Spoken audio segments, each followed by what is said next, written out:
Holy moly, has it been a while since I've been able to get on here and make this video for you guys. I've meant to so many times, it's just life got in the way and we've just been busy with our new baby. Not very new anymore, he's just over 3 months old now, which is crazy. So yeah, this will be my type 1 diabetes and planned C-section video.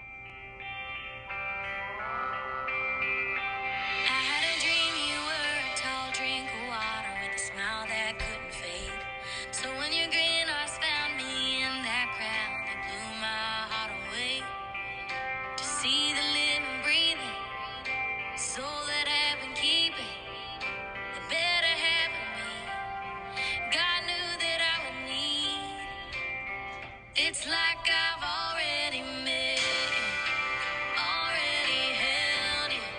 I knew that I loved you before I could tell you. It was written in the stars, it was tattooed on my heart. You were always meant to be the one, made for me to love. When I watched those two pink lines arrive there Wednesday afternoon, it went from me just being me to me being me and you. And baby, I just smile, thinking about your little eyes, looking into mine. It's crazy how it's like I already met you, already held you. I knew that I loved you before I could tell you. It was written in the stars, it was tattooed on my heart. You were always meant to be the one, made for me to live. Alright, seeing as it's been 3 months, my memory is not the greatest, so I have my notes here or my story here of literally how everything went. So I will do my best to kind of go off memory, but I will probably be looking down a lot to see if I'm telling the story correctly. So yeah, we showed up at the hospital. We didn't have to go check in at like the front desk of the hospital. We just ended up going right up to mother baby unit. They got us checked in and then brought us to our room where we got situated. And then we had nurses come in, and then they wanted to be checking my blood sugars like pretty consistently, just because they wanted to make sure that my blood sugars were like in the normal target range, so between 4 and 7. And then if it was any lower, then well, technically I wasn't allowed to eat or drink anything then, so then they would have to give me, like, I guess through the IV, some type of sugar, and then if it was too high, then I would have to give myself insulin. Thankfully I wasn't too high, it was more going towards the lower range, which I guess kind of sucked as well. They ended up trying to put the IV in my one hand, and then that one didn't work, so then it ended up having to put my IV in the other hand, so I ended up having to get poked twice by the IV, or with an IV, which anyone that's been like gotten an IV before, you know, it's awful. IVs are literally the worst. Like, I hate them so much. So that sucked. They left and then they came back, and then they ended up giving me a pill called famotidine, which is supposed to help with nausea. And then I asked for another thing that I got with my previous C-section. It was like this liquid, it was like a shot that you take, and it's supposed to help with nausea as well. So I took both of those. And then once I was done that, I think they left and then came back again, and then it was go time. So then we ended up walking all the way down to the OR. Once we got to the OR, we had to wait outside the room, and then we talked with some nurse who was just asking us questions. And then once those questions were over, we were able to go into the OR, where I just sat on the bed and waited, because we were just waiting for the anesthesiologist to come in. And then once he came in, everything kind of started happening pretty fast. So then he ended up giving me my spinal, and then told me that if at any point I felt nauseous, to let him know, and then he'd give me more drugs so that I wouldn't puke.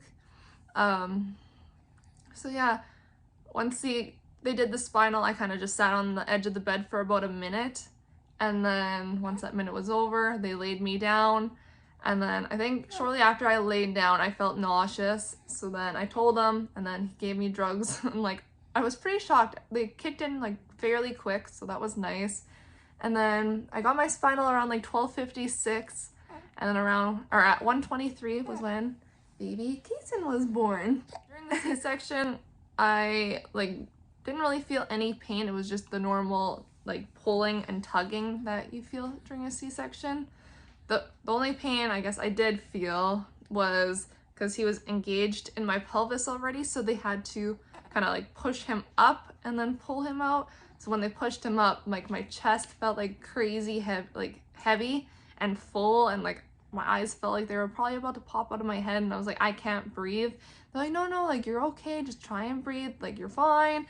And then it wasn't too long, and then they ended up getting him out. Later on, my obstetrician actually told me that because he was a pretty big, well, not pretty big, he was a little bit big of a baby. He was 8 pounds 11 ounces, so I guess big for me. So she said that his size, she almost had to recut my C-section scar to be able to get him out. Thankfully, that didn't have to happen. Everything went perfectly fine, so that was great. So once he was out, they showed him to us pretty much right away, and he even came out peeing and everything. They were all laughing. I thought it was hilarious. And then it took him about maybe 8-10 seconds to cry, so it wasn't bad at all, and he literally just kept on crying. This kid has lungs for sure. And then they took him over to their little area, cleaned him up a bit, got his weight, and I don't think they took his length right away. His length we didn't get till later on.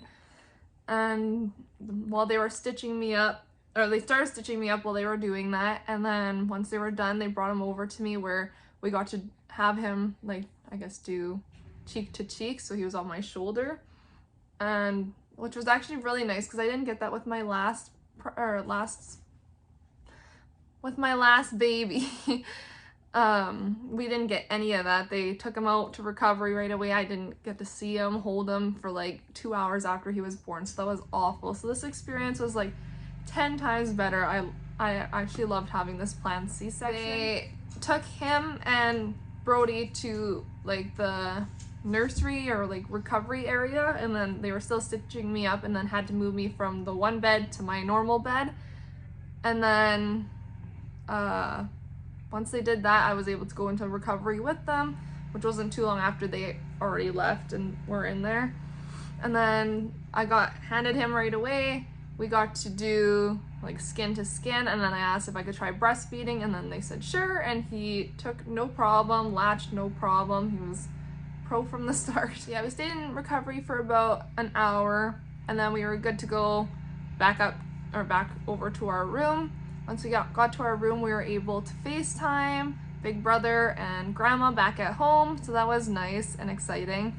And then I think it was kind of chill after that. I think they came in to check maybe every hour for the first little bit, and then it was every 3 to 4 hours after that.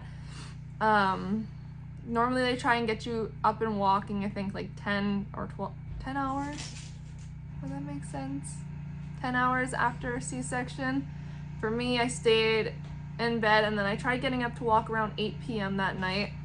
I felt lightheaded, and so I decided to just sit on the edge of the bed and let my feet hang. I found letting my feet hang worked really nicely. I did that with my previous C-section as well, and then it kind of gets the feeling back into your legs. And then seeing as I was lightheaded, I didn't want to walk right away, so I laid back down, and then I think so that was around 8, and then around 10:30 that night was when I got up and walked. So I definitely find letting your feet hang and then just lie back down for a bit and then try again later, that helps a lot.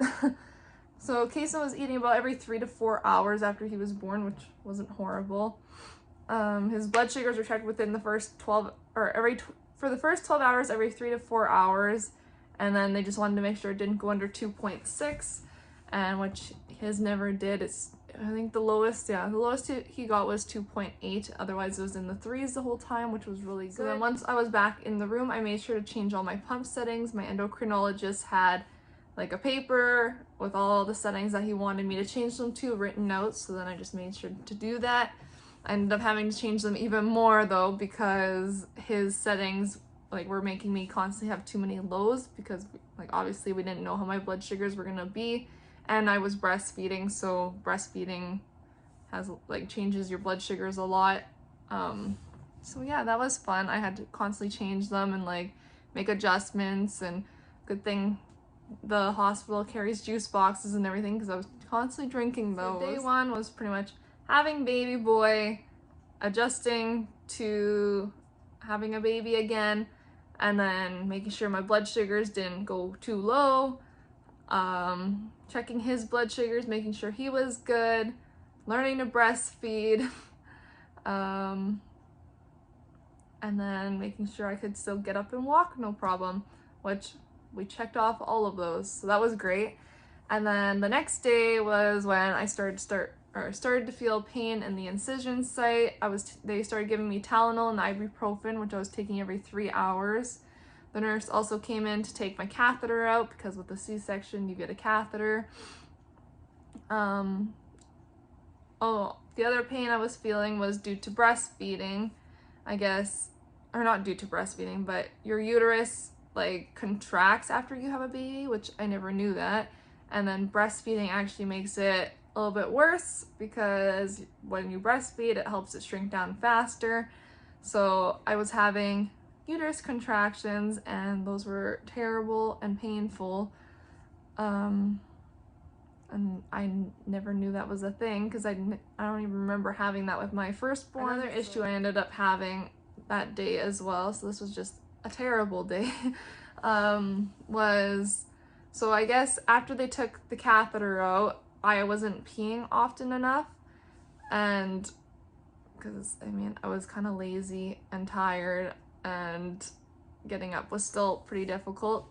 So I ended up going for a nap, and then so did Brody, and then I woke up from my nap to a low blood sugar, and I was like just about to reach for a juice box, and like I got like this crazy terrible pain in my vagina area, and then I just started saying ow, ow, ow, ow, and then woke up Brody, and I was like, go get a nurse. Like I was kind of scared because like I wasn't sure what was going on.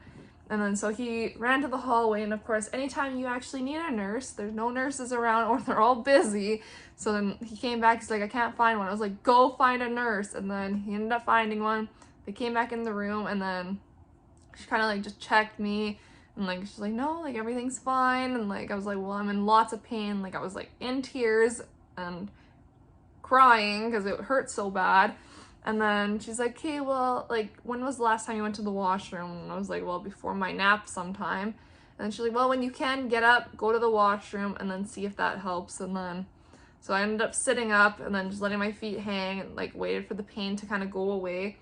And then got up, went to the washroom, and then, yeah, it was fine after that. I think I still had it like a tiny bit, but not to like that extent. And then later on that night, I ended up also passing blood clots, so I wasn't sure if that pain was due to the blood clots or due to not peeing often enough. So after that, I definitely made sure I was peeing like every 2 hours, and then during the night it was probably like anytime Kaysen would wake up to eat. The pediatrician also came in the same day, so this would be the 23rd, and then she checked over Kaysen. There was no heart murmurs heard. Same with when he was first born. They checked his heart as well. There was no heart murmurs, no swooshing, nothing. He was looking good, minus he did have a little jaundice that was starting. I also ended up getting some back pain this day as well, which we like saw on my back. It was more in my lower back area, was that there was like a little bit of swelling, and then we wondered if maybe it could have been from the spinal, but we weren't too sure. So we just made sure to monitor it, and ended up going down by like the day after we got home, I think. So it was nothing crazy, I guess. So on the third day, so this would be the 24th, which was the day we were cleared to go home. The pediatrician came in again and checked over Kaysen. The jaundice was getting a little bit worse, so she said she was going to clear him to go home. The only thing was that the next morning that we had to go to the hospital in town here and then get blood work done and just make sure that he was okay, which we ended up doing. And like she ended up giving us this graph to go by, which I'll show here, and then just said that if he reached over a certain number, then we'd have to do light therapy. She also scheduled Kaysen in for an echo, which we've had done now, seeing as he's 3 months old. and the echo came back. It's kind of confusing, so they couldn't tell if there was an ASD for sure, so they're not totally clearing it. He's eating no problem. He seems like a healthy baby, so we're not too concerned at this point, but she said that we'll keep monitoring him, keep listening to his heart, and if anything does come out of it, then we'll make sure to adjust or correct it right then and there. So right now, we are told we do not know if he has an ASD. So if he does, it must be very, very, very small. So the morning after that we got home, Brody ended up taking Kaysen in to get the blood work done. That way I could just lie down, sleep, and relax. And it ended up coming back that Kaysen had to come back later on that afternoon, or that, I guess it was that evening by this time. And then we ended up having to spend one night in the hospital. The night was just horrible. He did not want to sleep under the light, and like, yeah, it was terrible. He cried constantly and then just wanted to be like on us and like comforted by us. So we all hardly got any sleep. So then next morning they did more blood work and they said that they wanted him still under the light.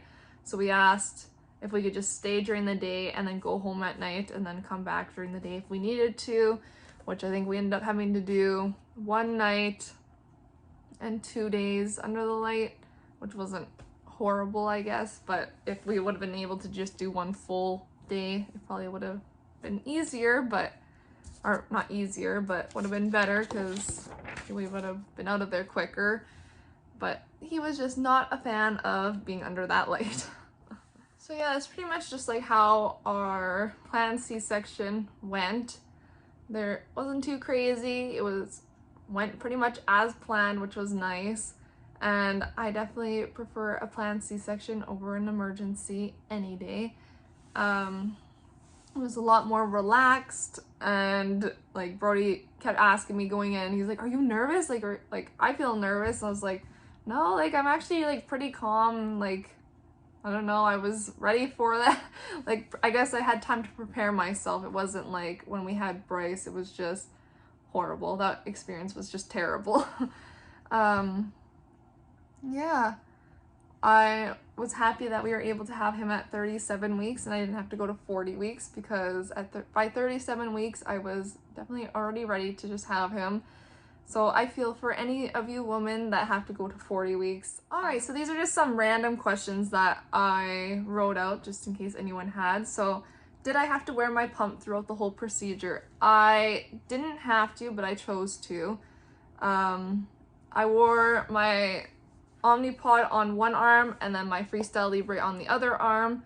I was gonna put them on the same arm, but then I was like, wait, I don't think you're supposed to be doing that just because then they're too close. So the Freestyle Libre arm was the arm that they used for the blood pressure monitor cuff. So it worked out perfectly. And yeah. What happened when your blood sugar started to get low? So I ended up making it through the C-section no problem. Near the end I was like, okay, like it's starting to drop, and I think by that time it was like 3.4. So then once I got into the recovery, I asked if I could have a juice box and they're like, yeah, I think that will be okay. So then I had a juice box and it was fine after that. Was there any complications with being born at 37 weeks? There was no complications at all. He came out breathing perfectly fine. Like I said, he had a set of lungs on him. The only complication was, I guess, the jaundice, which lots of babies are born with jaundice or end up getting jaundice, so we weren't too concerned. There was actually one other complication that I didn't mention. So it was like the day we brought him home, because my mom was here who was babysitting Bryce, we both noticed the smell that came off his breath. It kind of like smelled like nail polish remover, which like we called it like an acetone smell. And of course, Dr. Google, when you Google anything, gives you like the worst case scenario. So when we Googled it, it had said that that meant like high ketones, which high ketones is usually caused by high blood sugars, which he definitely did not have any high blood sugars. So we were really confused. And then this was like the day after we got home from like the night in the hospital with his jaundice. So the next morning when we went into the hospital, we asked them about it, and like they're like, yeah, I'm not too sure, like what was her It could be like suggested it could be stomach acid or something that I ate that was going into the breast milk. And I was like, okay, like maybe. I don't see that being the cause though. But we kind of just waited it off, and like I think a week after he was born, the smell faded, and like to me, I was thinking maybe it was from him like ingesting amniotic fluid and that going into his body, and that could be like the smell that was coming up. But lots of people said probably not. Or it was from the nipple cream that I was using, because like I wasn't wiping it off because like it was fine for him to have in his mouth. So I was thinking maybe that was the smell that was coming off. I don't know. I just started wiping the nipple cream off each time before I would feed him, just so that we didn't have that issue again. But yeah, that was the only really big concern that kind of freaked me out. But his blood sugars were fine, because we ended up getting it checked again, and it was a 3.8 the last day of being in the hospital due to his jaundice, so which is normal for babies. Otherwise, now he's doing perfectly fine. As I said, the echocardiogram, we really don't know what came out from that. Like, he could have an ASD, he could not have an ASD, we don't know. At this point, he's healthy, thriving, chunky, and doing great. All right, so that's the end of this video. So if you have any questions, feel free to comment down below and I will gladly answer. Don't forget to subscribe and check out all my other videos of how my pregnancy went this time around. It was pretty wild, I will say that. And then yeah, maybe when I have the chance, I will do another video of what it's like having a toddler and also a baby and type 1 diabetes. Gets pretty hectic at times, I can tell you that. So yeah, don't forget to subscribe, and thank you for watching.